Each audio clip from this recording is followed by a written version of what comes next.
Eu ia passar aquele Natal sozinho, como já fazia há anos. A casa estava em silêncio, e o meu coração também.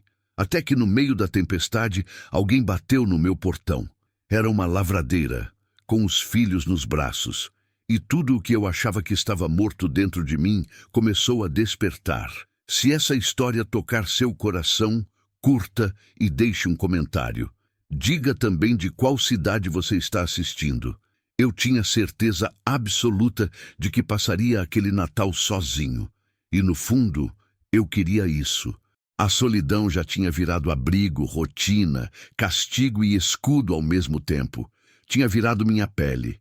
Eu acordava com ela, trabalhava com ela grudada no peito, dormia enrolado nela como quem se enrola num cobertor velho que já não aquece, mas que a gente insiste em usar porque é o único que conhece.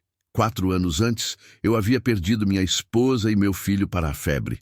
Aquela febre maldita que chegou no vilarejo durante o verão mais quente que Goiás já tinha visto. Eu estava longe quando aconteceu. Preso a negócios que hoje não significam nada, fechando um acordo de gado no Tocantins, discutindo preços, apertando mãos, fingindo que aquilo era importante. Quando voltei, eles já estavam enterrados. 2 caixões pequenos demais para carregar o peso que deixaram em mim. Minha esposa se chamava Helena, meu filho, Pedro. Ele tinha 5 anos, cabelo preto igual ao meu, olhos claros iguais aos da mãe. Ria alto. Corria pelos pastos como se o mundo inteiro fosse dele. Helena era forte, paciente, firme. Segurava a casa, segurava a mim, segurava o menino e ainda encontrava tempo para cuidar das galinhas, do quintal, das roupas no varal. Quando eu saía para as viagens de negócio, ela nunca reclamava. Apenas pedia que eu voltasse logo. Eu não voltei a tempo. Desde então, eu não celebrava datas, não abria a casa, não permitia risos. Eu apenas respirava. Trabalhava por obrigação, bebia para sentir alguma coisa e dormia pouco para não sonhar. Porque quando eu sonhava, eu via o rosto de Helena me esperando na janela. Eu via Pedro correndo pelo corredor de casa, descalço, chamando "Pai, pai", com aquela voz fina que doía só de lembrar. A fazenda continuava funcionando porque Tonho, meu capataz, era competente. Ele tocava tudo. O gado, os pastos, os reparos, as cercas. Eu assinava papéis, dava ordens curtas e voltava para dentro de casa. Bebia cachaça sozinho na varanda, olhando o sol descer atrás dos morros. A poeira vermelha subia da estrada quando algum caminhão passava ao longe. O calor apertava mesmo depois que a noite caía. O cheiro de terra seca grudava na pele, no cabelo, nas roupas. Eu tinha 36 anos, mas me sentia velho, cansado de uma forma que o sono não resolvia. Na véspera de Natal daquele ano, mandei cancelar qualquer celebração na fazenda. Tonho tinha sugerido um almoço simples com os peões, como sempre fazíamos antes. Eu disse não. Disse que não havia motivo para agradecer a nada nem a ninguém. Ele me olhou com aquele jeito dele, quieto, respeitoso, mas desapontado. Não insistiu. Apenas balançou a cabeça e foi embora. Eu fiquei sozinho na casa grande. As paredes brancas estavam sujas de tempo. O telhado rangendo com o vento quente que vinha do norte. As janelas fechadas porque eu não suportava ver o quintal onde Pedro brincava. A cozinha fria porque eu não cozinhava mais. Comia qualquer coisa, na hora que dava fome, em pé mesmo, sem mesa, sem prato direito. Vivia como bicho. Talvez pior que bicho, porque bicho não escolhe sofrer.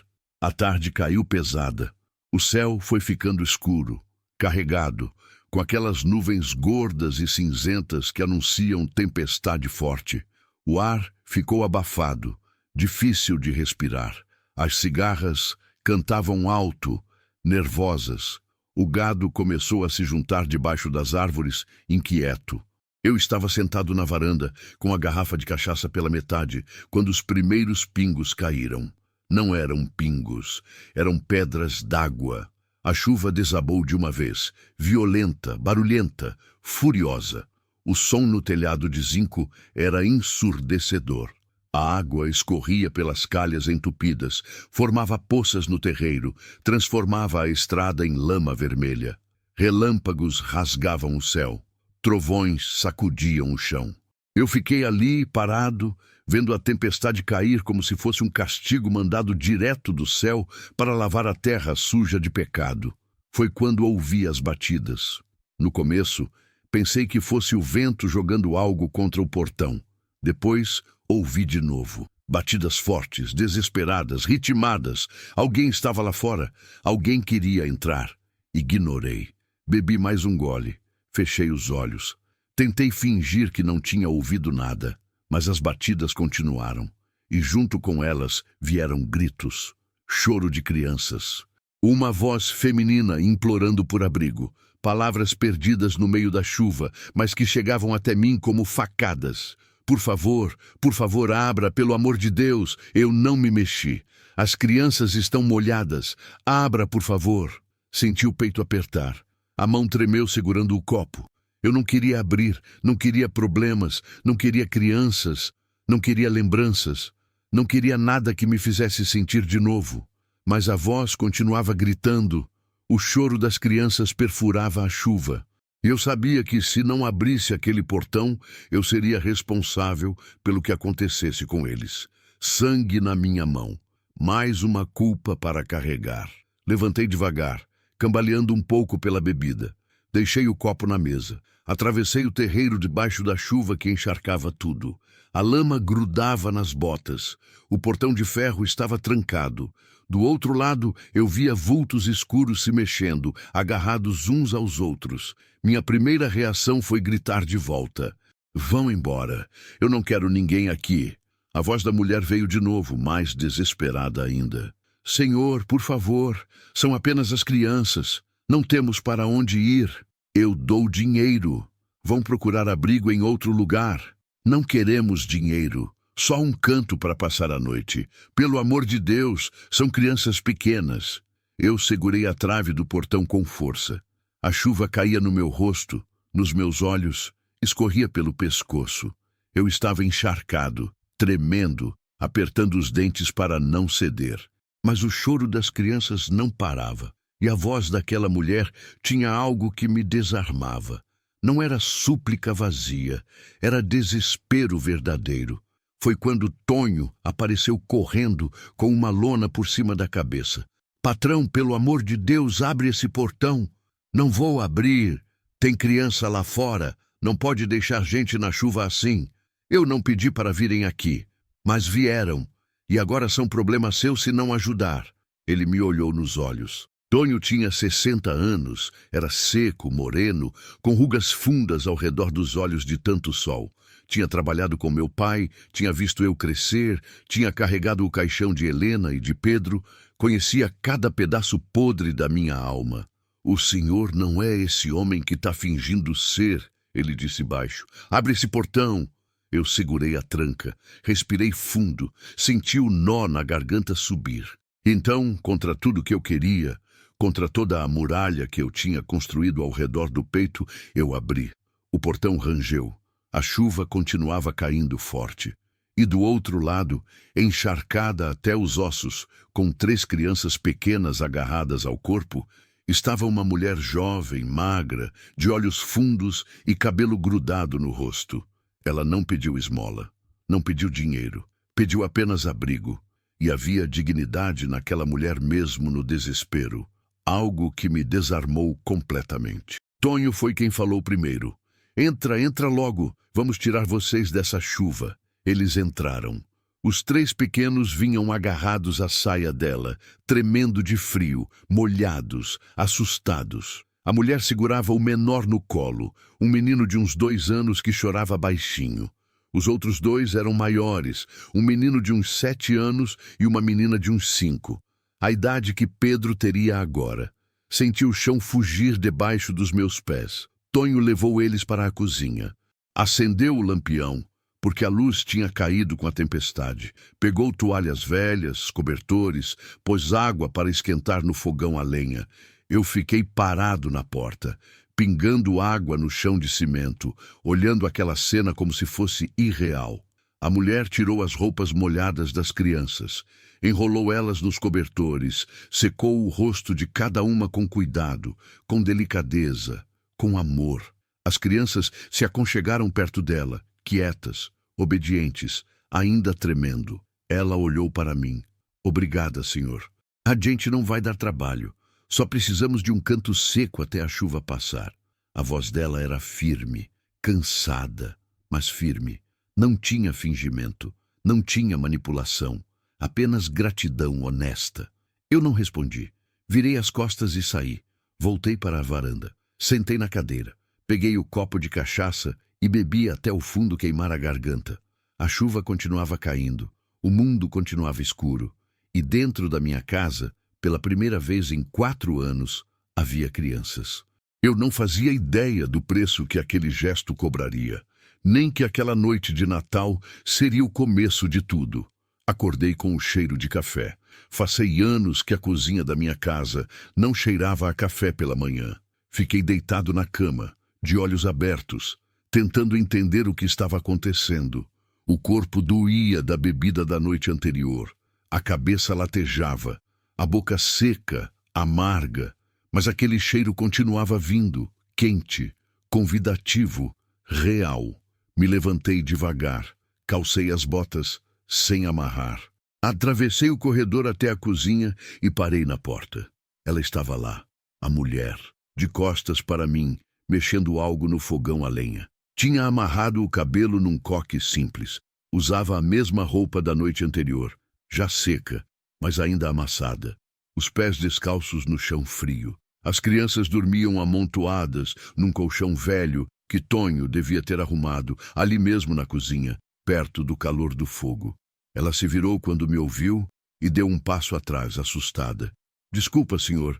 Eu só fiz um café. Achei que não ia se importar. Fiquei calado, olhando para ela, para as crianças dormindo, para a cozinha que parecia viva de novo. Não mexi em nada além do fogão e do café. Ela continuou nervosa. A gente vai embora logo que a chuva der uma trégua. Eu prometo. A chuva parou, eu disse, a voz saindo rouca. Ah... Ela olhou para a janela. Então a gente já vai. Tomem café antes. Saí antes que ela respondesse. Fui até a varanda e acendi o primeiro cigarro do dia. O sol estava nascendo por trás dos morros, alaranjado, forte, quente. A terra fumegava depois da chuva da noite. O cheiro de barro molhado subia do chão. Os pássaros cantavam alto. O gado mugia lá longe, nos pastos. Tudo parecia normal. Mas nada estava normal. Tonho apareceu vindo do curral, com o chapéu na cabeça e as botas sujas de lama. Bom dia, patrão! Bom dia. A cerca do pasto sul caiu com a chuva. Vou precisar de ajuda para levantar. Manda os peões. Eles ainda não chegaram. É Natal, patrão. Eles estão com a família. Natal. Eu tinha esquecido. E aquela mulher? Tonho perguntou, tirando o chapéu e limpando o suor da testa. Vai embora hoje. Pra onde? Não sei, não é problema meu. Ele ficou quieto, colocou o chapéu de volta, olhou para o horizonte. O senhor viu as crianças? Vi. O menino mais velho tem a idade do Pedro. Senti o peito apertar. Joguei o cigarro no chão e pisei em cima com força. Eu sei. Patrão, essa mulher está fugindo de alguma coisa. Eu conheço o olhar de quem está correndo. E daí? E daí que se o senhor mandar ela embora agora, vai acontecer alguma coisa ruim. Tonho, eu não posso salvar todo mundo. Não estou pedindo para salvar todo mundo, só essa família. Não, patrão, eu disse não. Minha voz saiu mais alta do que eu queria. Tonho me olhou com aqueles olhos cansados, cheios de paciência, cheios de pena. Balançou a cabeça e foi embora sem dizer mais nada. Fiquei ali, sozinho, fumando outro cigarro, sentindo a raiva subir misturada com a culpa. Quando voltei para dentro, a mulher estava juntando as coisas. As crianças já estavam acordadas, quietas, sentadas no chão, esperando. O menino mais velho me olhou de um jeito sério, desconfiado. A menina segurava a mão do irmão menor, que chupava o dedo. A gente já vai, senhor, a mulher disse. Obrigada pela noite. Para onde vocês vão? Ela hesitou. Para a cidade. Que cidade? Jataí. E são 60 quilômetros daqui. A pé, com 3 crianças, vocês não chegam antes da noite. A gente dá um jeito. Tem família lá? Ela baixou os olhos. Não, senhor. Então para que ir? Porque a gente não pode ficar aqui.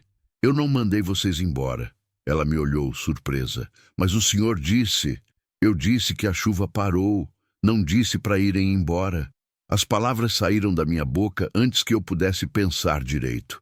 Antes que eu pudesse me arrepender. Mas era tarde. Já tinha falado. A mulher ficou parada, segurando a trouxa de roupas, sem saber o que dizer. Fiquem mais um dia, eu continuei, a voz saindo dura, sem jeito. Depois decidem o que fazer. Senhor, a gente não quer dar trabalho. Se fosse dar trabalho, eu não teria oferecido. Ela engoliu seco. Os olhos brilharam, mas ela não chorou. Apenas assentiu. Obrigada. Saí de novo. Fui até o curral. Peguei as ferramentas. Passei o dia inteiro consertando a cerca caída, martelando mourões, esticando arame farpado, suando debaixo do sol, que voltou com tudo depois da chuva. Trabalhei até as mãos sangrarem, até as costas doerem, até a cabeça parar de pensar. Quando voltei, no fim da tarde, a casa estava diferente. O chão da cozinha tinha sido varrido. As janelas estavam abertas. O varal tinha roupas lavadas penduradas. A mulher estava no quintal, agachada perto do poço, lavando mais roupas. As crianças brincavam perto dela. O menino mais velho ajudava a torcer os panos, a menina cantarolava alguma coisa baixinho, o pequeno mexia na terra com um graveto. Parei na porta. Olhei aquela cena. E pela primeira vez em 4 anos, senti algo além de dor. Senti medo, medo de me acostumar, medo de gostar, medo de perder de novo. A mulher não aceitou caridade. Nos dias seguintes, ela trabalhou. Limpou a casa de cima a baixo, tirou a poeira acumulada dos móveis, lavou as roupas que eu deixava jogadas no canto, cozinhou comida de verdade, arroz, feijão, carne com batata, angu. A casa começou a cheirar a comida, a sabão, a vida. Eu tentei manter distância. Acordava cedo, saía para o trabalho na fazenda, voltava tarde, comia em silêncio, ia dormir. Não conversava, não olhava, não me envolvia. Mas era impossível não perceber as mudanças. O menino mais velho, que se chamava Lucas, começou a me seguir. Aparecia no curral quando eu estava tratando do gado. Ficava ali, parado, olhando tudo com aqueles olhos curiosos, atentos. Não falava nada, apenas observava. Um dia, eu estava consertando a porteira do estábulo quando ele se aproximou. "Posso ajudar, senhor?" Olhei para ele. Devia ter uns 8 anos. Magro, moreno, com o cabelo cortado rente. Mãos pequenas, mas firmes. Olhos que pareciam velhos demais para a idade. "Sabe segurar um martelo?" "Sei." Entreguei o martelo. Mostrei onde martelar.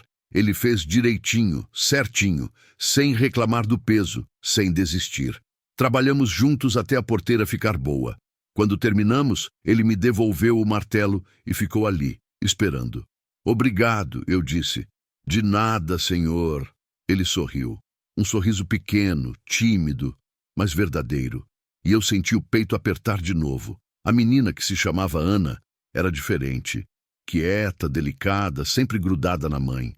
Mas um dia ela me viu na sala, olhando os livros velhos na estante. Livros que Helena lia, livros que eu não tocava mais. "O senhor gosta de ler?" Ela perguntou baixinho. Gostava. "Por que parou?" "Porque sim." Ela ficou quieta, olhando os livros com aqueles olhos grandes, castanhos, curiosos. "Eu não sei ler direito ainda", ela disse. "Minha mãe está me ensinando, mas é difícil." "É mesmo." "O senhor podia me ensinar?" Senti um nó na garganta. "Não." "Por quê?" "Porque eu não sou professor." "Mas o senhor sabe ler?" "Minha mãe disse que quem sabe ler pode ensinar." Saí da sala. Deixei ela ali, sozinha com os livros. Fui para a varanda. Acendi um cigarro. Tentei não pensar em Pedro pedindo para eu ler histórias antes de dormir. Tentei não lembrar da voz dele, da risada dele, do jeito que ele segurava o livro com as 2 mãos pequenas. Mas era tarde demais. As lembranças já tinham voltado. E o pior de tudo Era o menino menor, o pequeno, que se chamava João. Tinha uns 2 anos, ainda usava fraldas de pano, falava pouco, ria fácil. Era impossível não vê-lo. Ele estava sempre por perto, engatinhando, tropeçando, caindo, levantando. A mãe corria atrás dele o tempo todo paciente, cansada, mas sempre atenta. Um dia ele veio até mim. Eu estava sentado na varanda no fim da tarde, vendo o sol descer. Ele apareceu do nada, com aquele jeitinho desengonçado de criança pequena, e parou na minha frente. Me olhou, estendeu os bracinhos. Colo, ele disse. Gelei. Vai embora, lhe colo. Sua mãe tá ali, vai com ela. Ele insistiu, teimoso, balançando os braços. Colo, moço. Senti as mãos tremerem, o suor frio na nuca, a vontade de sair correndo. Mas ele continuava ali, esperando, confiante, como se eu fosse alguém bom. Foi a mãe quem apareceu, rápida, pegando ele no colo, pedindo desculpas. Desculpa, senhor, ele é muito pequeno, não entende. Tudo bem, não vai acontecer de novo. Ela levou o menino embora. Eu fiquei ali, sozinho, tremendo, segurando o cigarro que tinha apagado entre os dedos. Naquela noite, bebi mais do que devia e chorei pela primeira vez em 4 anos. Levou uma semana para eu perguntar o nome dela. Uma semana inteira com aquela mulher morando dentro da minha casa, cozinhando, limpando, cuidando dos filhos, e eu nem sabia como ela se chamava. Tratava ela de senhora. Ela me tratava de senhor. Era tudo formal, educado, distante, como devia ser. Mas quanto mais os dias passavam, mais difícil ficava manter a distância. Ela trabalhava demais. Acordava antes de mim, dormia depois, nunca parava. Sempre tinha alguma coisa para fazer. Roupa para lavar, comida para preparar, criança para cuidar, chão para varrer. E fazia tudo em silêncio, sem reclamar, sem pedir nada. Mantinha a dignidade dela, sustentava a própria presença. Foi numa tarde de sábado que finalmente falei. Ela estava no quintal pendurando roupa no varal. O sol batia forte nas costas dela. O vento quente balançava os lençóis molhados. Eu estava voltando do pasto, sujo de terra, quando parei e perguntei: "Qual é o seu nome?" Ela se virou, surpresa. Segurava um lençol nas mãos. "Rosa, senhor. Rosa." "Isso." Ficamos nos olhando. O vento continuava soprando. O sol continuava queimando. Ao longe, as crianças brincavam perto do galinheiro. "Meu nome é Mateus", eu disse. "Sei, senhor. Não precisa me chamar de senhor." "E como é que eu vou chamar então? Pelo nome?" Ela hesitou, baixou os olhos, voltou a pendurar a roupa. "Prefiro chamar de senhor. É mais respeitoso. Respeito se ganha, não é título." "Eu sei." Ela olhou para mim de novo. "Mas mesmo assim, prefiro senhor." Não insisti. Apenas acenei e fui embora. Mas alguma coisa tinha mudado. Agora ela tinha nome. Agora ela era mais real. Foi Tonho quem me contou a verdade. Estávamos consertando a cerca do Pasto Norte sob o sol do meio-dia, quando ele soltou: "Patrão, o senhor sabe de onde essa mulher veio?" "Não." Ela estava trabalhando na fazenda do Silveira. Senti o corpo endurecer. Silveira. Claro, tinha que ser ele. Joaquim Silveira era dono de terras na região, homem rico, poderoso, bem relacionado. Fazendeiro antigo, do tipo que ainda tratava os trabalhadores como escravos. Eu já tinha feito negócios com ele. Compra e venda de gado. Sempre achei ele um homem duro, mas nunca me meti nos problemas dele. "E o que ela fazia lá?" perguntei.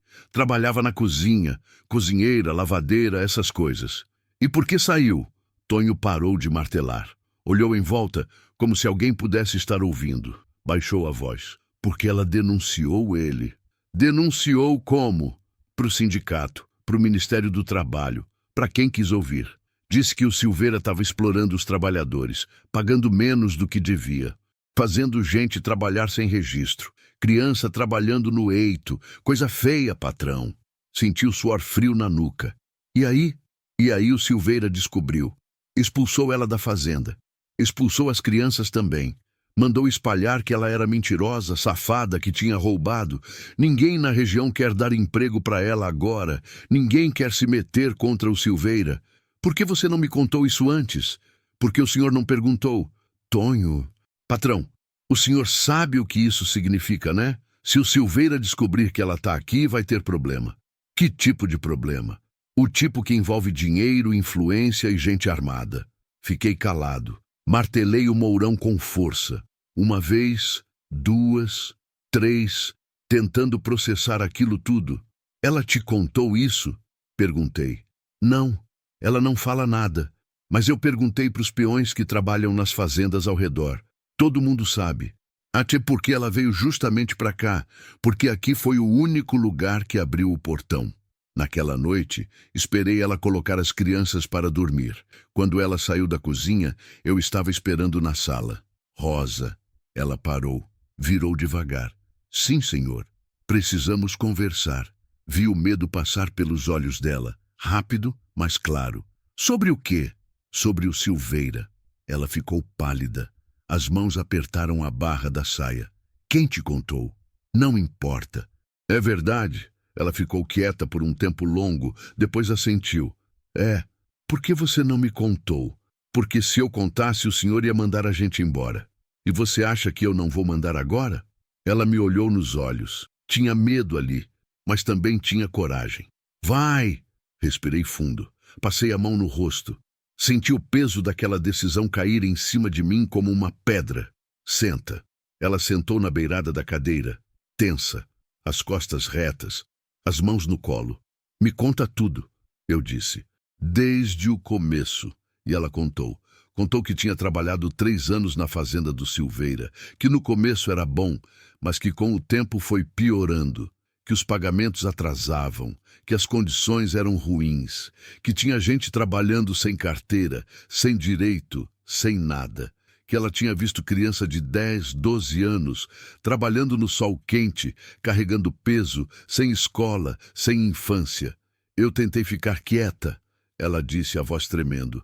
Tentei não me meter, mas quando eu vi o João, o menino da Luzia, desmaiar no pasto por causa do calor, eu não consegui mais ficar calada. E você denunciou.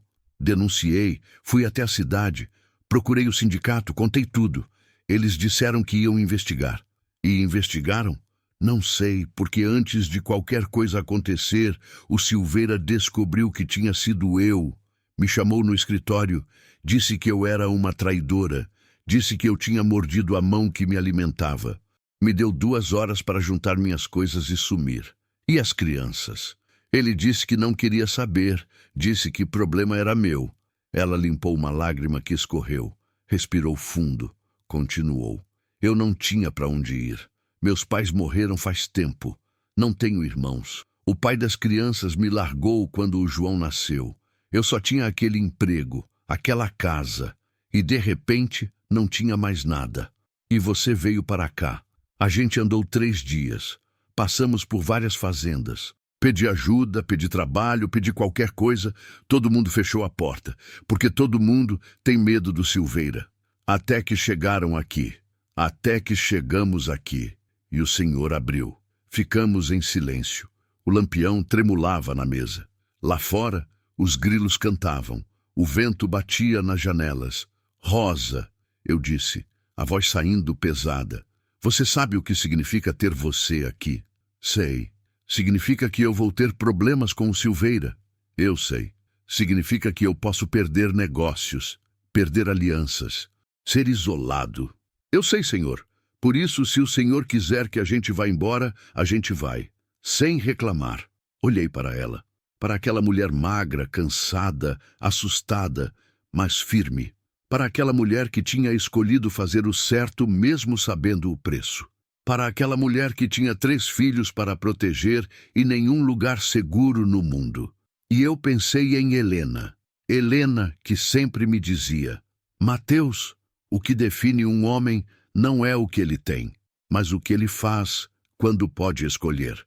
Vocês não vão embora, eu disse. Rosa arregalou os olhos. Senhor, vocês vão ficar aqui. Quanto tempo precisarem. Mas o Silveira...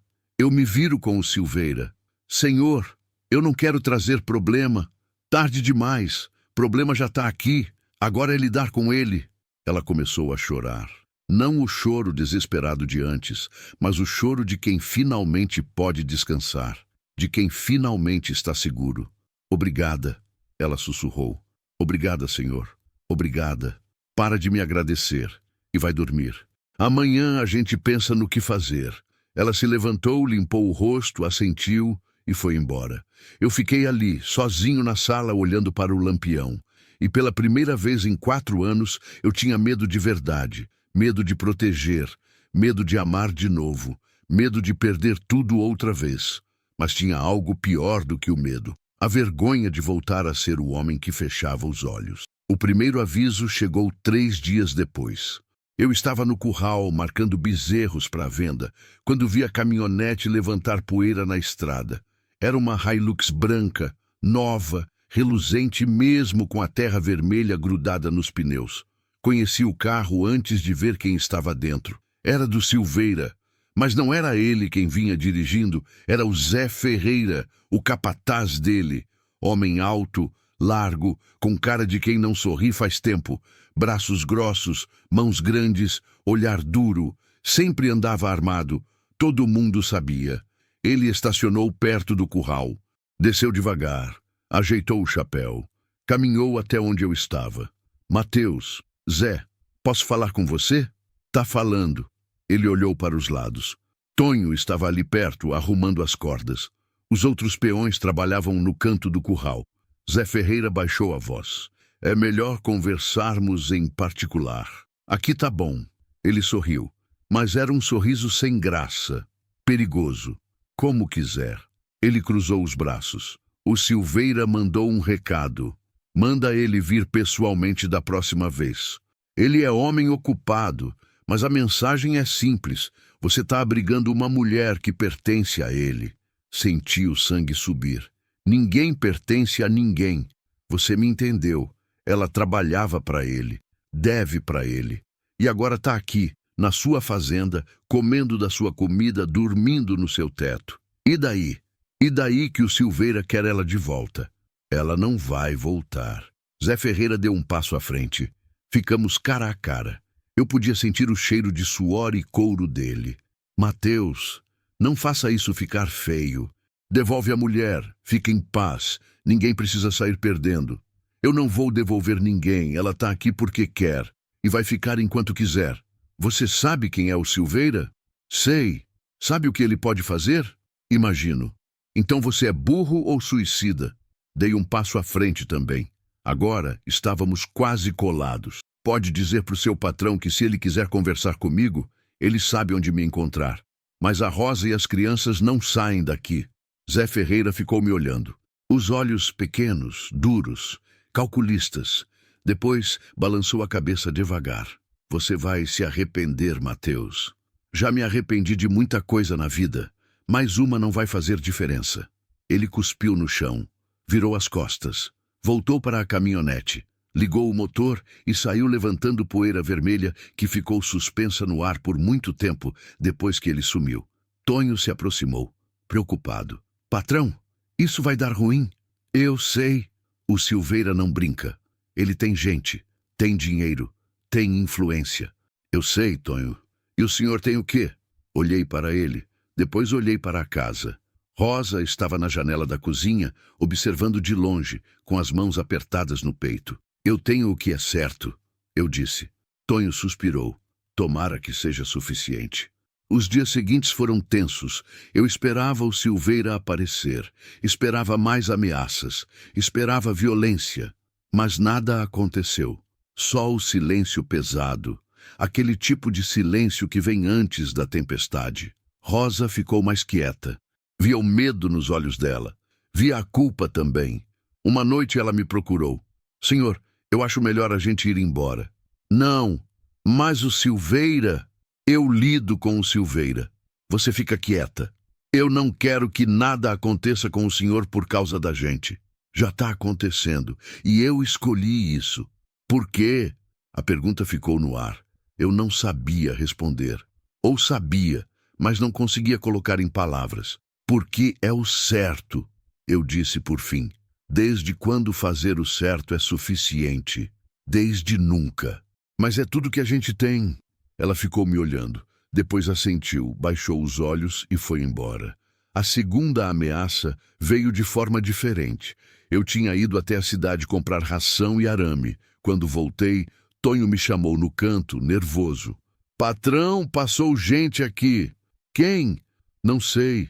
2 homens. Caminhonete preta. Ficaram na estrada, olhando. Não entraram.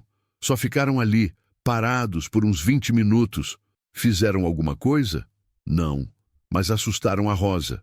Ela viu eles da janela. Ficou branca. Onde ela tá?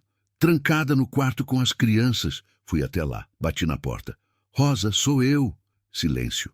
Rosa, abre. A porta se abriu devagar. Ela estava pálida, tremendo, segurando o João no colo. Lucas e Ana estavam sentados na cama, quietos, assustados. Eram homens dele, ela sussurrou. Eu reconheci um deles. Trabalha pro Silveira. Eles fizeram alguma coisa? Não, só ficaram olhando. Mas foi pior do que se tivessem feito. Entendi o que ela quis dizer. Era psicológico. Era a pressão. Era o aviso. Nós sabemos onde vocês estão. Vocês vão ficar bem, eu disse, tentando passar confiança que eu não sentia. Eu não vou deixar nada acontecer. Como o senhor pode garantir? Não podia. E ela sabia disso. Mas eu disse mesmo assim, eu garanto. Na noite seguinte, o céu escureceu rápido. Nuvens pesadas, escuras, carregadas. O vento mudou de direção, ficou frio, cortante. Os animais ficaram inquietos. O gado se juntou debaixo das árvores. Os cavalos relinchavam nervosos no pasto. Tempestade chegando. E não era só tempestade de chuva. Eu estava na varanda quando vi os faróis na estrada. 3 carros. Vinham devagar, levantando poeira mesmo com o vento contrário. Pararam no portão. As portas se abriram. 5 homens desceram.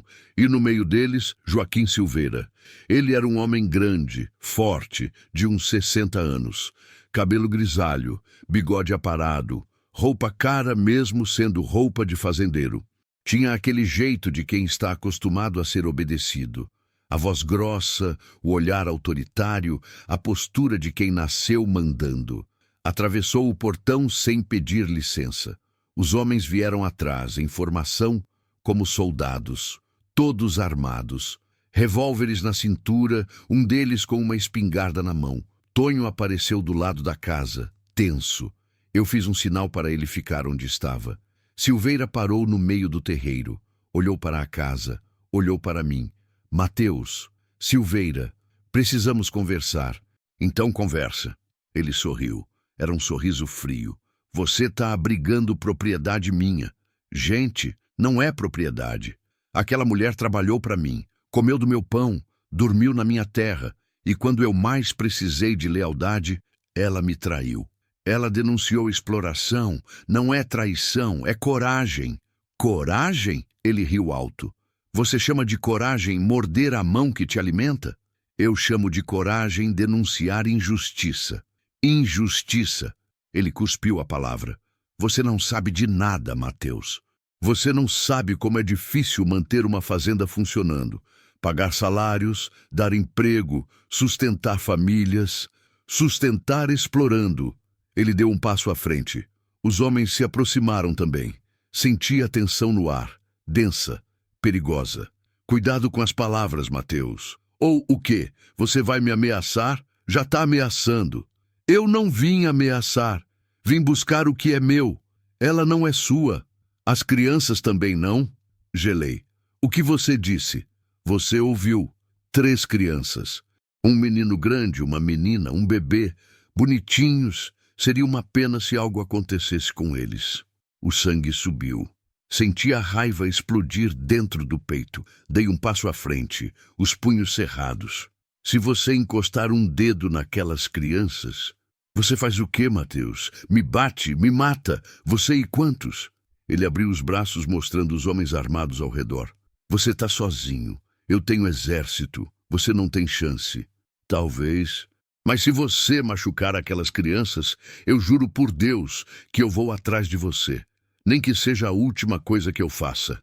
Ele me olhou nos olhos. Avaliou. Pesou. Depois sorriu de novo. Você está apaixonado pela mulher, é isso? Não. Então por que está se arriscando tanto? Porque é o certo. O certo. Ele balançou a cabeça. O certo não paga as contas, Mateus. O certo não protege ninguém. O certo é coisa de idiota que morre pobre e sozinho. Prefiro morrer pobre e sozinho do que viver rico sem dignidade. Foi quando o primeiro trovão estourou. O céu se abriu de uma vez. A chuva caiu grossa, forte, violenta. Em segundos, estávamos todos encharcados.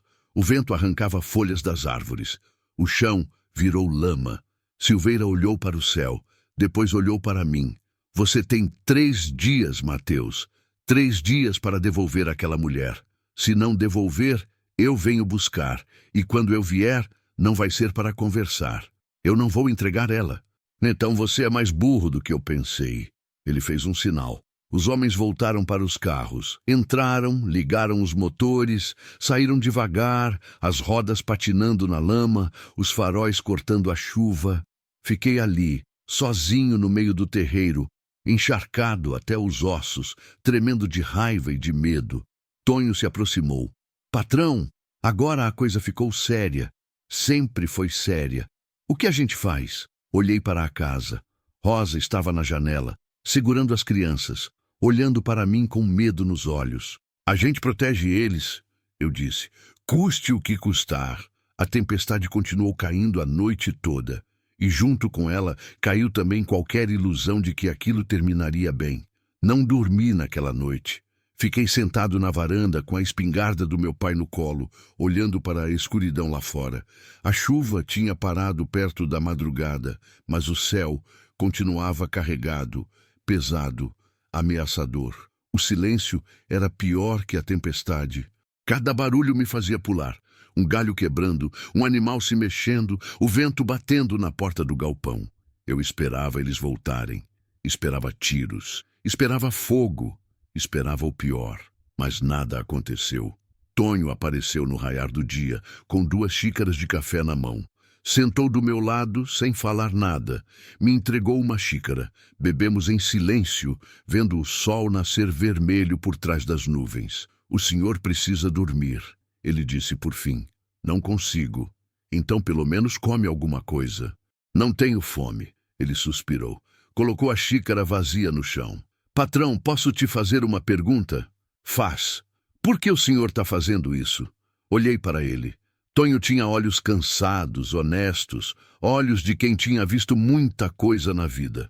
Porque é o certo, eu disse, repetindo a mesma resposta de sempre. Não, quero saber de verdade. Por que o senhor está arriscando tudo por essa mulher e essas crianças? O senhor nem conhece eles. Fiquei quieto por um tempo longo. A pergunta doía. Doía porque eu não tinha resposta fácil. Ou tinha, mas era uma resposta que eu não queria admitir. Porque quando Helena e Pedro morreram, eu comecei devagar. Eu não estava aqui. Tonho não disse nada, apenas esperou. Eu estava a 200 quilômetros daqui, fechando um negócio de gado que não valia nada. Discutindo o preço, brigando por centavos, achando que aquilo era importante. E enquanto eu fazia isso, eles estavam aqui, doentes, com febre, chamando por mim. A voz começou a tremer. Apertei a xícara com força. Helena mandou o recado, mandou me chamar, mas eu achei que podia esperar, achei que não era nada sério, achei que quando eu voltasse tudo estaria bem. Patrão, quando eu cheguei, eles já tinham sido enterrados. 2 dias. 2 dias que eu não estava aqui. 2 dias que podiam ter feito diferença. O senhor não podia saber. Podia sim. Eu só não quis ver, porque eu estava ocupado demais sendo importante, ganhando dinheiro, construindo império. E no fim, o que adiantou? O dinheiro não salvou ninguém. O império não trouxe eles de volta. Limpei os olhos com as costas da mão. O sol continuava subindo, quente, implacável. Desde então, eu vivo com essa culpa. Essa sensação de que eu falhei, de que quando eles mais precisaram de mim, eu não estava lá. E agora, olhei para a casa. Agora eu tenho a chance de fazer diferente, de estar aqui, de proteger, de não falhar de novo. Mas eles não são seus, patrão. Eu sei, mas isso não importa. Importa que eles precisam, e eu tô aqui, e dessa vez eu não vou fugir. Tonho ficou me olhando. Depois colocou a mão no meu ombro, apertou firme e se levantou. Então vamos precisar de mais gente. Não dá para proteger essa fazenda só nós dois. Os peões não vão aceitar. Eles têm família, têm medo. Tem uns que vão aceitar. Deixa comigo. Ele foi embora. Eu fiquei ali, sozinho com os fantasmas. Rosa evitou falar comigo o dia inteiro. Ela cuidava das crianças, cozinhava, limpava, mas não olhava nos meus olhos. Eu sabia o que ela estava pensando. Sabia que ela se sentia culpada, que ela queria ir embora para não me causar mais problemas. Foi só à noite, quando as crianças dormiram, que ela me procurou. Senhor Mateus. Olhei para ela. Estava na varanda de novo, a espingarda ao lado, fumando o 10º cigarro do dia. Fala. Eu vou embora amanhã cedo. Não vai. Vou sim. Eu não posso ficar aqui sabendo que o senhor vai sofrer por minha causa. Tarde demais, já estou sofrendo. Mas vai piorar. O Silveira não vai desistir. Ele vai voltar. E quando ele voltar, vai ser pior. Deixa ele voltar. Senhor, por favor, seja razoável. Eu estou sendo razoável. Razoável seria te entregar para ele. Mas eu não vou fazer isso. Ela subiu na varanda, ficou na minha frente, os olhos brilhando de lágrima contida. Por quê? Por que o senhor está fazendo isso? Eu não sou nada para o senhor. Eu sou só uma mulher que bateu na sua porta pedindo abrigo. E eu sou só um homem que abriu. Não, o senhor é mais que isso. O senhor está arriscando sua vida, sua fazenda, tudo. E eu não entendo por quê. Joguei o cigarro no chão, pisei em cima, olhei para ela. Você tem filhos, Rosa? O senhor sabe que eu tenho. E você faria qualquer coisa por eles? Qualquer coisa. Por quê? Ela hesitou. Porque eu sou mãe deles. Não, porque você ama eles. Porque a vida deles vale mais que a sua. Porque proteger eles é a única coisa que faz sentido. Sim, mas eu tive um filho, Pedro. Ele tinha 5 anos quando morreu. E eu não estava aqui para proteger ele. Não estava aqui quando ele mais precisou de mim, e essa culpa me come vivo todos os dias. Todos os dias, Rosa. Todos os malditos dias. Minha voz saiu mais alta do que eu queria. Senti a garganta apertar, as mãos tremerem. Então, quando eu vejo o Lucas, com a mesma idade que Pedro teria agora, pedindo para me ajudar no curral, quando eu vejo a Ana querendo aprender a ler, quando eu vejo o João esticando os braços pedindo colo, eu não vejo estranhos. Eu vejo a chance de fazer o certo dessa vez. De estar aqui, de proteger, de não falhar. Rosa tinha lágrimas escorrendo pelo rosto. Senhor, eu sinto muito pelo senhor. Sinto muito mesmo. Mas o senhor não pode salvar todo mundo. Não quero salvar todo mundo. Só vocês. Por quê? Porque vocês estão aqui. Porque eu posso. Porque se eu não fizer, eu vou me odiar ainda mais do que já me odeio. Ela ficou me olhando por um tempo longo. Depois, enxugou as lágrimas. Respirou fundo. O senhor é um homem bom, senhor Mateus. Melhor do que o senhor acha que é. Não sou, não. Sou só um homem tentando consertar o que quebrou. Ela balançou a cabeça devagar. Tá bom. A gente fica. Mas se ficar perigoso demais... Se ficar perigoso demais, a gente lida com isso quando chegar a hora. Ela assentiu. Ficou mais um momento ali, parada, como se quisesse dizer alguma coisa.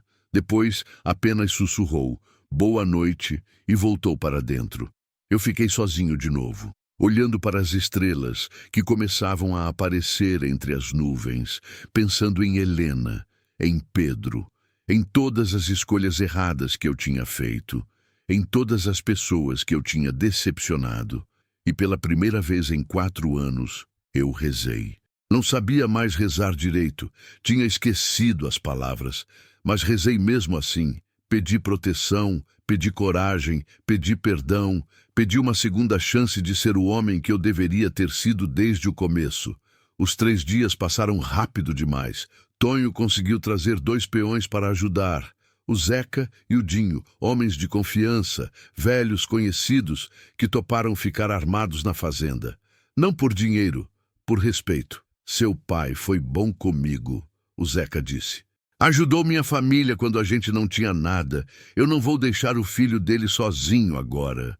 O Dinho apenas acenou. Era homem de poucas palavras, mas estava ali. E isso bastava. Organizamos tudo, trancamos os portões, colocamos cadeados nas entradas, distribuímos as armas, 2 espingardas, 3 revólveres velhos, um rifle de caça que era do meu avô. Não era exército, mas era alguma coisa. As crianças sentiam a tensão. Lucas ficou mais quieto, mais sério. Ana se agarrava na mãe o tempo todo. João chorava mais fácil, como se sentisse o medo no ar. Rosa tentava manter a rotina. Cozinhava, lavava, cuidava, mas via o medo nos olhos dela. Via a culpa também. Ela se sentia responsável. E era. Mas eu tinha escolhido isso. E não me arrependia. Na noite do 3º dia, eu chamei todo mundo na sala. Amanhã eles vêm, eu disse. O Silveira deu 3 dias. Os 3 dias acabaram. Então amanhã eles vão aparecer aqui. E não vai ser para conversar. Zeca e Dinho trocaram olhares. Tonho apenas assentiu. Rosa segurou as crianças mais perto. Vocês ainda podem ir embora. Eu continuei. Tonho, Zeca, Dinho, vocês não precisam ficar. Isso não é briga de vocês. É sim, Zeca disse. A gente escolheu ficar. Vocês sabem o que pode acontecer. Sabemos. E mesmo assim vão ficar. Vamos. Olhei para Rosa. Você e as crianças vão ficar no quarto dos fundos. Tranca a porta. Não sai por nada. Entendeu? Entendi. Se as coisas ficarem ruins, tem uma porta que dá para o pasto dos fundos. Você pega as crianças e corre. Não olha para trás. Só corre. E o senhor? Eu vou estar aqui, segurando eles. Senhor Mateus, sem discutir. Você prometeu que ia fazer o que eu mandasse se ficasse perigoso. Tá perigoso agora. Então você vai fazer o que eu tô mandando. Ela mordeu o lábio. Assentiu. Tá bom. Ótimo. Agora todo mundo vai descansar. Amanhã vai ser um dia longo. Eles saíram. Fiquei sozinho na sala com o lampião tremulando na mesa, olhando para a espingarda encostada na parede. E pensei, Helena, se você tá me vendo de onde você tá, me dá força, porque amanhã eu vou precisar de toda a força que eu conseguir. O silêncio da noite era absoluto, pesado como chumbo, esperando pelo amanhecer que traria o fogo. Eles chegaram ao meio-dia, não com 3 carros como antes, com 7. Eu vi a poeira subindo na estrada de longe. Aquela nuvem vermelha que anunciava movimento, gente, perigo. Estava na varanda, a espingarda na mão, esperando. Tonho estava do meu lado direito, Zeca do esquerdo. Dinho ficou nos fundos, vigiando a saída de emergência onde Rosa e as crianças estavam trancadas. O coração batia forte, rápido demais. As mãos suavam, a boca estava seca. Tentei engolir, mas a garganta não obedecia. O medo era real, palpável. Subia do estômago, apertava o peito, turvava a visão. Patrão, Tonho disse baixo. São muitos. Eu sei. A gente não tem chance. Eu sei disso também. Então por que a gente está aqui? Olhei para ele. Tonho tinha 60 anos. Podia estar em casa com a mulher, os netos, mas estava aqui, ao meu lado, pronto para morrer se fosse preciso. Porque desistir agora seria desistir de tudo, eu disse. Ele assentiu. Segurou a espingarda com mais força. Os carros pararam no portão. As portas se abriram. Homens desceram. Muitos homens. Contei rápido. 15, talvez 20. Todos armados. Revólveres, espingardas, rifles. Alguns com facões na cintura. Cara de quem já tinha feito coisa feia antes. E no meio deles, Silveira. Vestido igual da última vez. Chapéu, camisa clara, calça de brim. A arrogância estampada no rosto. Ele caminhou até o portão, parou ali e cruzou os braços. Mateus! Ele gritou. Os 3 dias acabaram. Não respondi. Apenas fiquei parado, a espingarda apontada para baixo, mas pronta. Eu vim buscar o que é meu. Manda a mulher sair. Silêncio. Mateus, não seja idiota. Você está cercado. Você não tem como ganhar. Não vim aqui para ganhar, eu gritei de volta. Vim para fazer o certo. O certo? Ele riu. Uma risada alta, zombeteira. O certo vai te matar, Mateus. Vai matar seus homens, vai deixar essa fazenda em cinzas. Então queima, mas a Rosa não sai daqui. A risada morreu. Silveira ficou sério. Fez um sinal. 2 homens se aproximaram do portão. Começaram a cortar o cadeado com um alicate grande, barulhento. O metal gemia. Centelhas saltavam. Última chance, Mateus! Entrega a mulher e a gente vai embora em paz. Não! O cadeado caiu. O portão se abriu devagar, rangendo pesado. Os homens começaram a entrar, devagar, formando uma linha, armas apontadas. Levantei a espingarda. Tonho e Zeca fizeram o mesmo. Um passo a mais e eu atiro! Eu gritei. Eles pararam. Silveira deu um passo à frente, sozinho, sem arma nas mãos. Você não vai atirar, Mateus. Você não é assassino. Não sou, mas sou homem protegendo sua casa. Protegendo o quê? Uma mulher que você mal conhece? 3 crianças que não são suas? Protegendo o que é certo. Você é teimoso. Sempre foi, igual seu pai. E sabe no que deu a teimosia do seu pai? Ele morreu sozinho, cansado, sem ter aproveitado nada da vida. Pelo menos ele morreu com dignidade. Dignidade não enche barriga, dignidade não paga conta, dignidade é conversa de quem já desistiu de vencer. Ele continuou andando, mais perto, mais perto. Os homens vinham atrás, em formação, tensos, prontos. Meu dedo apertou o gatilho, levemente. O suor escorria pelo rosto. O coração martelava. Tonho respirava pesado ao meu lado. Zeca murmurava alguma oração baixinho. Silveira parou a 5 metros da varanda. Última vez que eu pergunto, Mateus, onde está a mulher? Longe de você. Então você escolheu. Ele fez um sinal. E o inferno começou. Não foi como nos filmes. Não teve música dramática. Não teve câmera lenta. Não teve heróis salvando o dia no último segundo. Foi barulho, confusão, medo, desespero. Os homens avançaram de uma vez. Eu atirei. A espingarda rugiu no meu ouvido, deixando um zumbido agudo que não parava. Vi alguém cair. Não sei quem. Não tive tempo de ver. Tonho atirou também. Depois Zeca. O barulho era ensurdecedor. Gritos, tiros, madeira estalando, vidro quebrando. Alguém subiu na varanda. Grande, forte, com um facão na mão. Eu girei a espingarda, acertei ele na barriga com o cabo. Ele dobrou. Caiu. Outro veio. Tonho acertou ele no ombro. Ele gritou, recuou, mas não caiu. Eles eram muitos, muitos demais. A porta da frente foi arrombada. 2 homens entraram. Ouvi Dinho gritando lá dentro. Um tiro. Silêncio. Meu coração parou. Dinho! Eu gritei. Ninguém respondeu. Zeca levou um tiro no braço. Soltou a espingarda. Gritou de dor. Caiu de joelhos. Tonho correu para ajudar. Eu fiquei sozinho na varanda. Sozinho contra 15 homens. Carreguei a espingarda de novo. As mãos tremiam tanto que quase deixei os cartuchos caírem. Atirei de novo, até acabar a munição. Alguém me derrubou por trás. Caí no chão da varanda. O rosto bateu na madeira. Sangue na boca, dentes soltos. Tentei me levantar.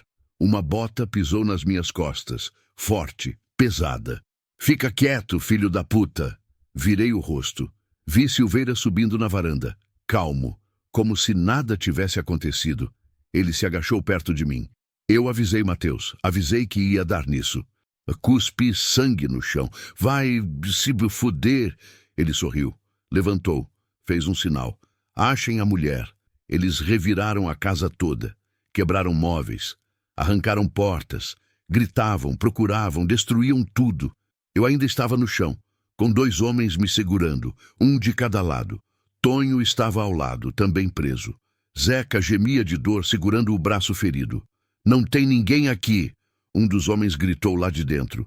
Silveira franziu a testa. Como assim não tem ninguém? A casa tá vazia, só tem a gente. Ele me olhou, os olhos estreitaram. Onde você escondeu eles? Não respondi, apenas sorri. Um sorriso torto, ensanguentado, mas verdadeiro. Porque Rosa tinha obedecido, tinha pegado as crianças, tinha fugido pela porta dos fundos, tinha corrido, estava longe, segura. Onde eles estão? Silveira gritou, me pegando pela gola da camisa. Longe de você! Ele me bateu, um soco no rosto. Minha cabeça girou, vi estrelas. Gosto de sangue na boca aumentou. Ele me soltou. Eu caí no chão de novo. Revirem tudo! Os pastos, os galpões, os currais. Achem essa mulher. Os homens saíram correndo. Alguns a pé, outros nos carros. Espalharam pela fazenda, procurando, gritando, amaldiçoando. Silveira ficou ali andando de um lado para o outro, nervoso, irritado. Você acha que ganhou? Ele disse, me olhando lá de cima. Acha que salvou ela? Salvei. Por quanto tempo? Um dia, 2, uma semana? Eu tenho gente em toda a região. Eu tenho olhos em cada vilarejo. Eu vou achar ela, Mateus. E quando eu achar, vai ser pior. Muito pior. Então vai ter que achar primeiro. Ele respirou fundo. Controlou a raiva. Depois se abaixou de novo, ficou na minha altura. Você destruiu sua vida por causa de uma mulher que você nem ama. Por causa de crianças que não são suas. Por causa de um princípio idiota que não vale nada nesse mundo. Vale para mim. Então você é um idiota. Talvez, mas sou idiota dormindo em paz. Ele ficou me olhando, por um momento longo. Depois levantou, fez um sinal. Queimem tudo. Gelei. O quê? Você ouviu. Queimem. A casa, os galpões, os currais, tudo. Deixa essa fazenda virar cinza. Silveira, não faz isso. Tarde demais, você escolheu. Agora aguenta. Ele saiu. Os homens começaram a trabalhar. Vi galões de gasolina sendo trazidos dos carros. Vi eles jogando nos cantos da casa, no galpão, no paiol. O cheiro forte, químico, nauseante.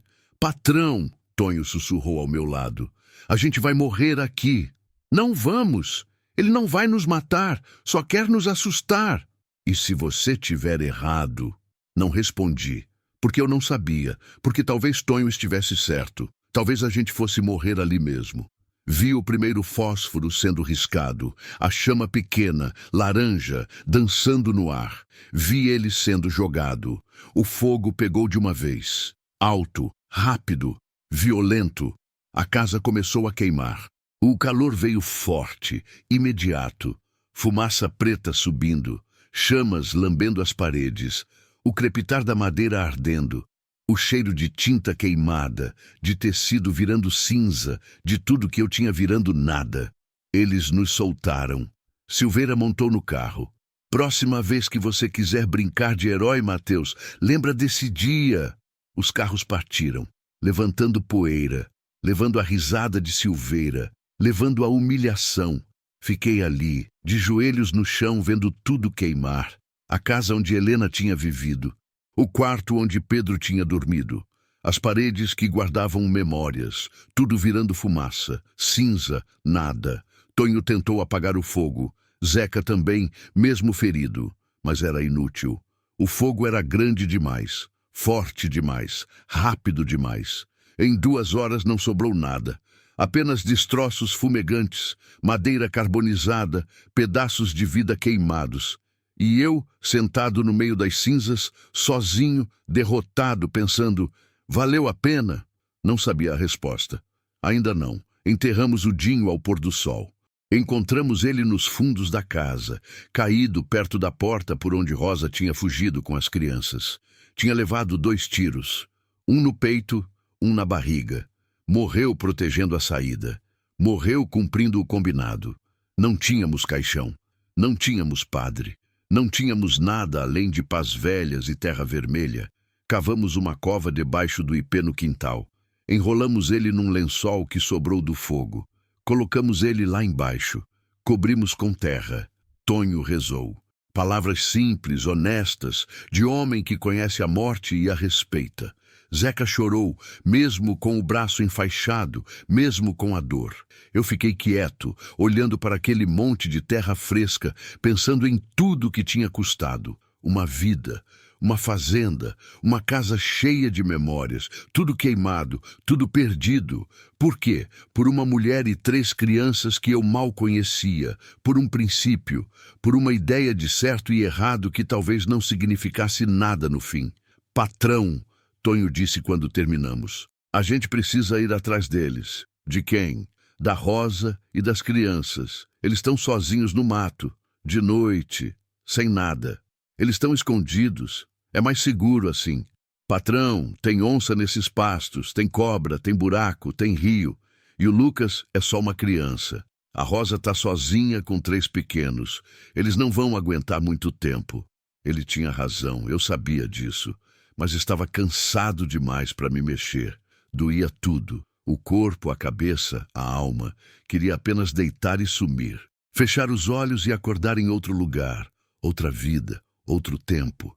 Eu não sei se ainda tenho forças para isso. Eu disse baixo. Tonho se agachou na minha frente. Me olhou nos olhos.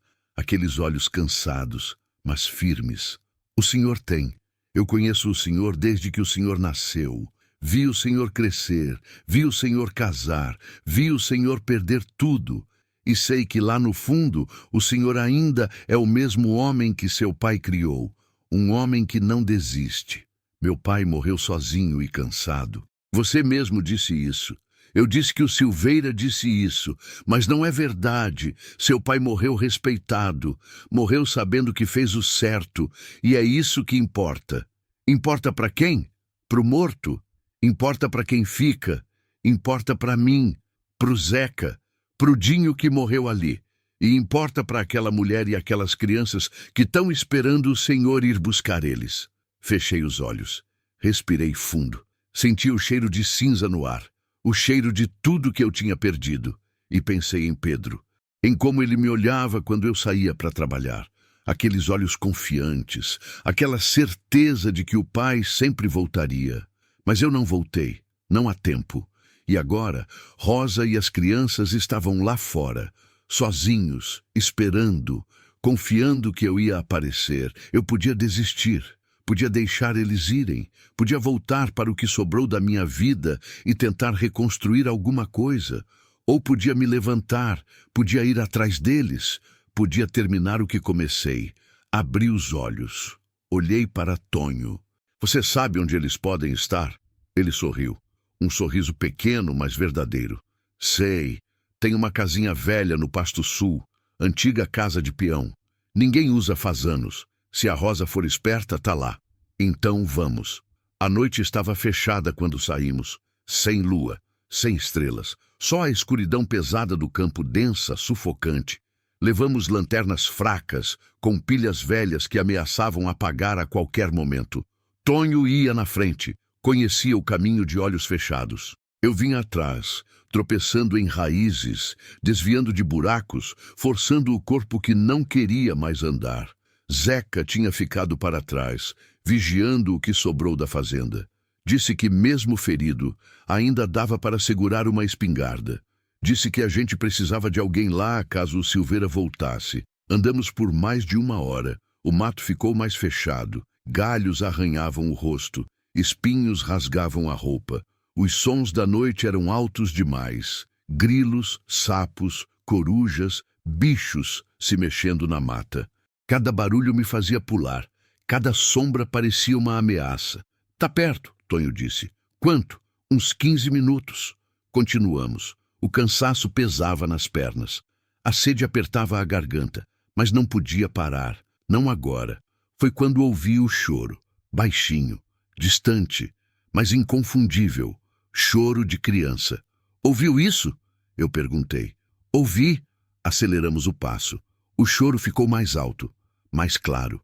Vinha de uma construção pequena, quase invisível no meio do mato. Paredes de taipa, telhado de sapé caído de um lado, porta sem dobradiça pendurada torta. Rosa, eu chamei. O choro parou. Silêncio. Rosa, sou eu, Mateus! A porta se abriu devagar. Ela apareceu segurando o João no colo. Lucas e Ana estavam agarrados nela, sujos de terra, com medo nos olhos. Rosa estava pálida, tremendo, com o rosto riscado de galhos, a roupa rasgada. Senhor Mateus, ela sussurrou e desabou no chão. Peguei ela nos braços antes que caísse completamente. Estava leve demais, fria demais, a pele grudenta de suor frio, os olhos revirados. Rosa, Rosa, acorda! Tonho pegou água do cantil, jogou no rosto dela. Rosa tossiu, voltou devagar, abriu os olhos. As crianças. ela murmurou. Cuida das crianças. Elas estão bem. Você que desmaiou. Eu não comi nada. Dei tudo para eles. Não sobrou. Olhei para as crianças. Lucas estava sério, segurando a mão da irmã.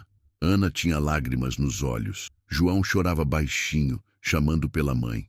Quanto tempo vocês estão aqui? Eu perguntei. Desde que a gente fugiu, umas 8 horas. E você não comeu nada? Não tinha o que comer, só tinha a água do riacho ali perto. Abri a mochila que Tonho tinha trazido. Tinha pão, queijo, carne seca, comida simples, mas comida. Dei um pedaço de pão para Rosa. Ela comeu devagar, com dificuldade. Dei queijo para as crianças. Eles comeram rápido, desesperados. O que aconteceu lá?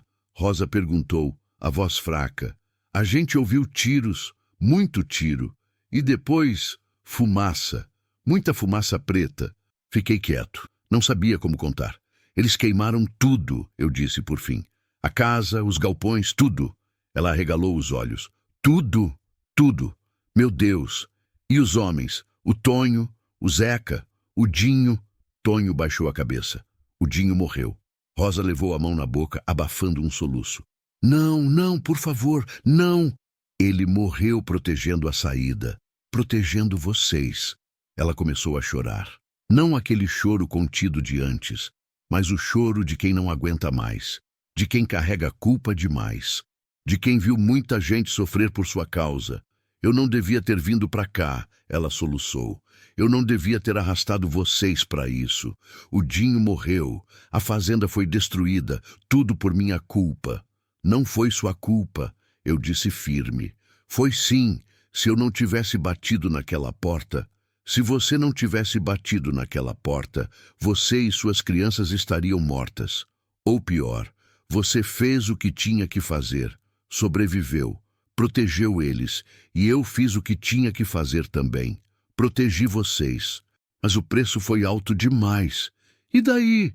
Algumas coisas valem qualquer preço. Ela me olhou através das lágrimas. Como o senhor pode dizer isso? O senhor perdeu tudo. Eu já tinha perdido tudo há 4 anos, quando Helena e Pedro morreram. Essa casa que queimou, esses galpões, eram só madeira e tijolo. Não eram mais lar faz tempo. Eram só lembrança de dor. Talvez precisasse queimar mesmo. Senhor, Rosa, escuta. Eu vivi 4 anos como morto. Andando, trabalhando, respirando, mas morto por dentro. E quando você bateu naquele portão com essas crianças, alguma coisa acordou. Algo que eu achava que tinha morrido junto com eles. Limpei o rosto com a mão suja de terra e sangue. Então não me diz que foi sua culpa, porque você me salvou tanto quanto eu salvei você. Ficamos em silêncio. Apenas o som da noite ao redor, os grilos, o vento, a respiração das crianças. Lucas se aproximou de mim, parou na minha frente. Aqueles olhos sérios, velhos demais para a idade. Senhor Mateus, ele disse, obrigado por proteger minha mãe. Senti a garganta apertar. Coloquei a mão na cabeça dele. De nada, garoto. O senhor é um homem bom. Não sou não. Só fiz o que precisava ser feito. Mesmo assim, obrigado. Ana veio também. Me abraçou pela cintura forte, apertado. Chorou no meu peito. Eu fiquei parado, sem saber o que fazer. Até que coloquei a mão nas costas dela e deixei ela chorar. Foi quando tomei a decisão. A escolha que mudaria tudo. A gente não vai ficar correndo, eu disse. A gente não vai viver com medo. A gente vai acabar com isso. Rosa levantou os olhos. Como? Vou atrás do Silveira. Vou acabar com isso de uma vez. Senhor, não. Ele vai te matar. Talvez, mas pelo menos morro fazendo alguma coisa. Não correndo, não me escondendo. E se você morrer?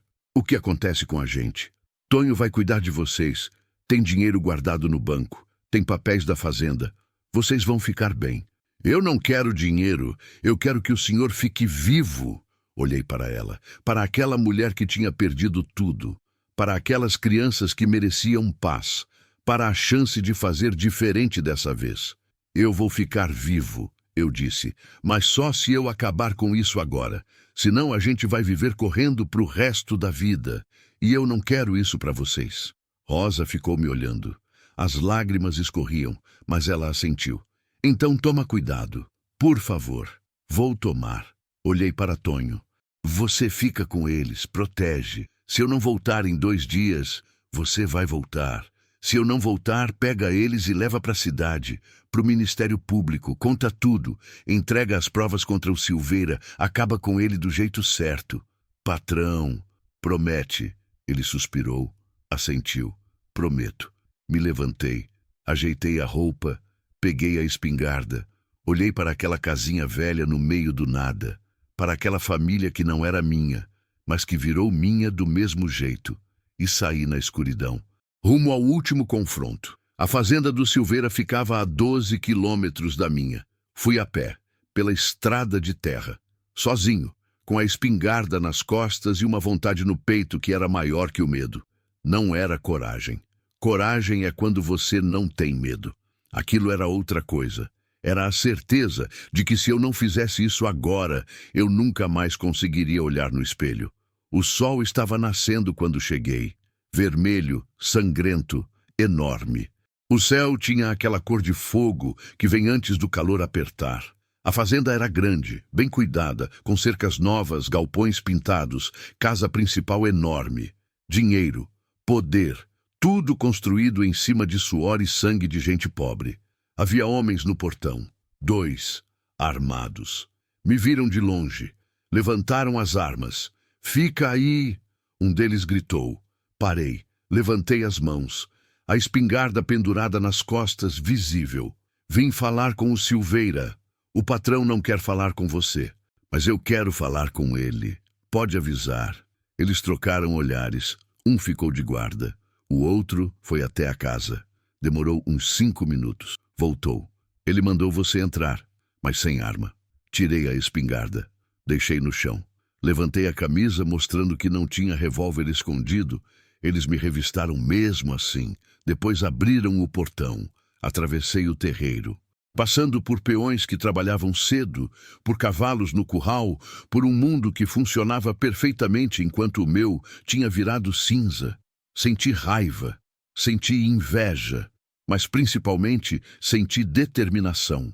Silveira estava na varanda da casa grande, sentado numa cadeira de balanço, tomando café, com o jornal aberto no colo, vestido de branco, limpo, descansado, como se nada tivesse acontecido, como se não tivesse queimado minha vida no dia anterior.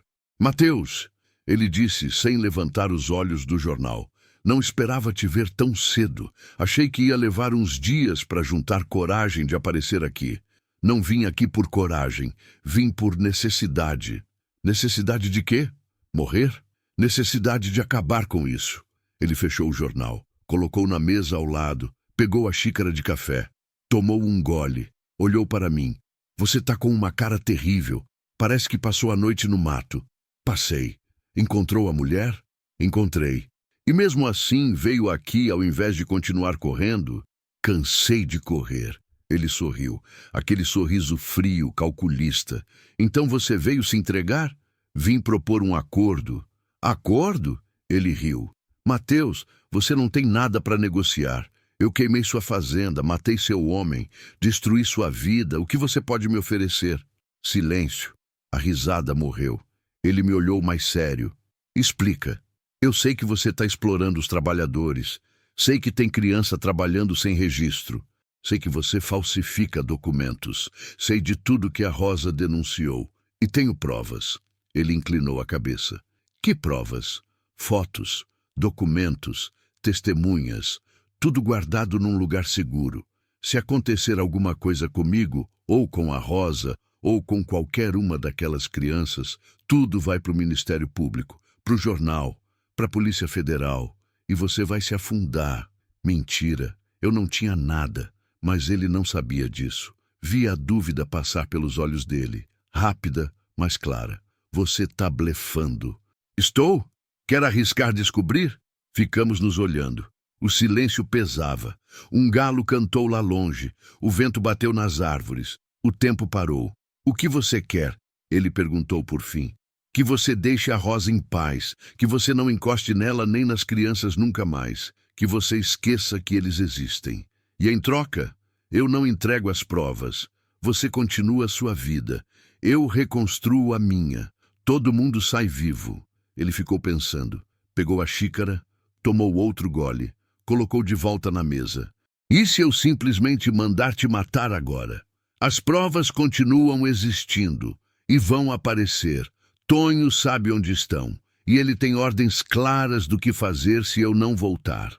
Outra mentira, mas vendida com convicção. Silveira levantou, caminhou até a beirada da varanda. Ficou de costas para mim, olhando para a fazenda dele, para tudo que ele tinha construído, tudo que ele podia perder. Você sabe que não é assim que as coisas funcionam, né? Ele disse baixo. Eu não posso deixar um homem me desafiar e sair impune. Eu não posso deixar uma mulher me denunciar e não sofrer consequência. Se eu fizer isso, vou parecer fraco. E homem fraco não dura muito tempo nessa região. Então você prefere parecer forte e acabar preso? Prefiro parecer forte e continuar livre. Não dá para ter os dois. Você escolhe. Ele ficou quieto por muito tempo. Eu fiquei parado, tenso, esperando. O coração batia forte. As mãos suavam. A cada segundo eu achava que ele ia mandar me matar, que eu tinha apostado errado, que era o fim.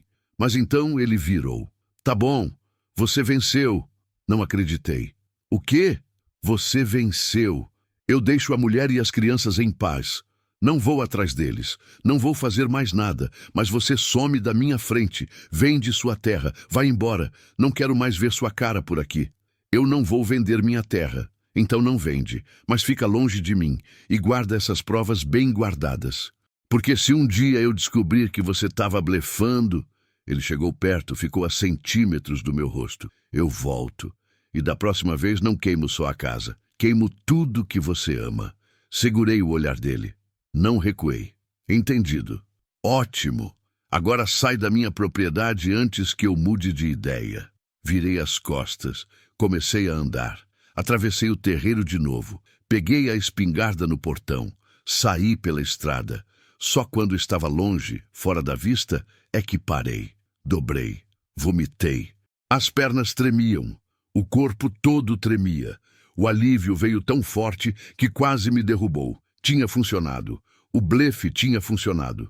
Silveira tinha recuado. Estava acabado. Voltei para a casinha velha correndo. Tonho viu meu rosto e entendeu na hora. Conseguiu? Consegui. Rosa levantou de um pulo. Como? Blefei. Disse que tinha provas. Ele acreditou. Fez um acordo. Vai deixar vocês em paz. Ela levou as mãos na boca. As lágrimas escorreram. Depois correu e me abraçou. Forte. Desesperado. Chorando no meu peito. Obrigada, obrigada, obrigada. Fiquei sem saber o que fazer. Até que abracei ela de volta. E chorei também. De alívio, de cansaço, de tudo que tinha guardado durante dias. As crianças vieram. Lucas me abraçou pela cintura. Ana pegou na minha mão. Até o pequeno João esticou os bracinhos querendo colo. Peguei ele. Segurei ele apertado. E pela primeira vez em 4 anos, senti que valia a pena estar vivo. Os meses seguintes foram difíceis. Reconstruímos a casa. Não igual a antes. Menor, mais simples, mas nossa. Rosa e as crianças ficaram, não como empregados, como família. Ela continuou cuidando da casa, mas agora era a casa dela também. As crianças corriam pelos pastos, brincavam no quintal, enchiam tudo de vida. Lucas virou meu ajudante. Me acompanhava no curral, aprendia a lidar com gado, fazia perguntas sobre tudo. Me lembrava de Pedro a cada dia, e doía. Mas era uma dor diferente, uma dor que curava ao invés de destruir. Ana aprendeu a ler. Eu ensinei.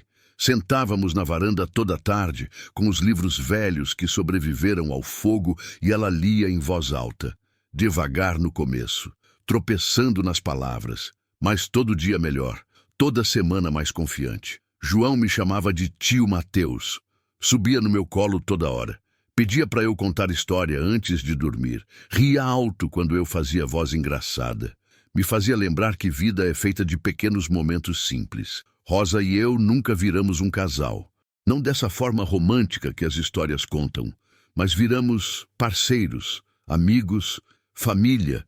Ela me entendeu de um jeito que poucas pessoas entenderam. Respeitou minha dor, respeitou minha saudade e, aos poucos, me ajudou a viver com ela ao invés de morrer por causa dela. Tonho continuou do meu lado, fiel como sempre. Zeca se recuperou do ferimento e voltou a trabalhar.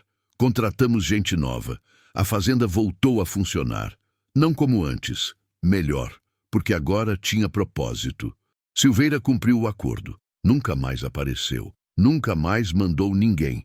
Tempos depois, soube que tinha sido investigado por outro motivo, em outra fazenda, e tinha perdido bastante.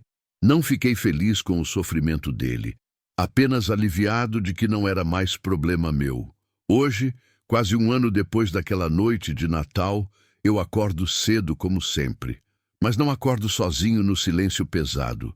Acordo com cheiro de café vindo da cozinha, com barulho de criança correndo pelo corredor, com Rosa cantarolando enquanto prepara o café, com vida acontecendo ao meu redor. Olho pela janela e vejo Lucas no curral, tratando do gado, fazendo o trabalho que eu ensinei. Vejo Ana lendo debaixo do ipê, o mesmo ipê onde enterramos Dinho. Vejo João brincando na terra, sujo da cabeça aos pés, rindo sozinho. E pela primeira vez em anos, eu sorrio. Um sorriso verdadeiro, não forçado, não fingido. Porque eu entendi alguma coisa nesse tempo todo. Entendi que a vida não para de doer. A saudade de Helena e Pedro continua. Todo dia, toda noite. Cada vez que vejo Lucas, lembro de Pedro. Cada vez que Ana me chama, lembro da voz de Helena. E dói, ainda dói. Mas aprendi a conviver com a dor. Aprendi que ela não precisa me destruir, que ela pode coexistir com a alegria, que é possível chorar pelo que se perdeu e sorrir pelo que se encontrou. Naquela noite de Natal, quando uma mulher bateu no meu portão pedindo abrigo, eu achei que estava oferecendo salvação a ela. Mas a verdade é outra. Ela é que me salvou. Rosa e as crianças me devolveram algo que eu achava que tinha perdido para sempre. A vontade de viver. Não apenas de respirar, trabalhar, existir, mas de viver de verdade, de sentir, de cuidar, de amar. Porque no fim, aprendi que amar não é não perder. Amar é escolher cuidar mesmo sabendo que se pode perder. É abrir o peito mesmo com medo de levar outra facada. É estender a mão mesmo sem garantia de que vão segurar de volta. É abrir o portão na tempestade mesmo sem saber quem está do outro lado. E às vezes, nesses momentos de risco, de escolha, de coragem silenciosa, a gente encontra exatamente o que precisa para continuar. Não encontra resposta, não encontra garantia, não encontra final feliz, mas encontra razão, razão para acordar, razão para tentar, razão para acreditar que mesmo no meio da pior tempestade ainda existe luz. Hoje, quando olho para essa casa reconstruída, para essa família que não nasceu do sangue, mas nasceu da escolha, eu sei a resposta daquela pergunta que me fiz sentado nas cinzas. Valeu a pena? Valeu. Cada cicatriz, cada perda, cada noite de medo. Valeu porque me transformou de volta em humano. E ser humano, no fim, não é sobre não cair. É sobre levantar toda vez que cai. É sobre abrir o portão mesmo com medo. É sobre proteger mesmo sem garantia. É sobre amar mesmo sabendo que dói. Às vezes, a solidão não acaba quando alguém entra na nossa casa. Ela acaba quando finalmente abrimos o coração que estava trancado por dentro. E quando abrimos, descobrimos que nunca estivemos tão sozinhos quanto achávamos. Apenas precisávamos de coragem para deixar alguém entrar.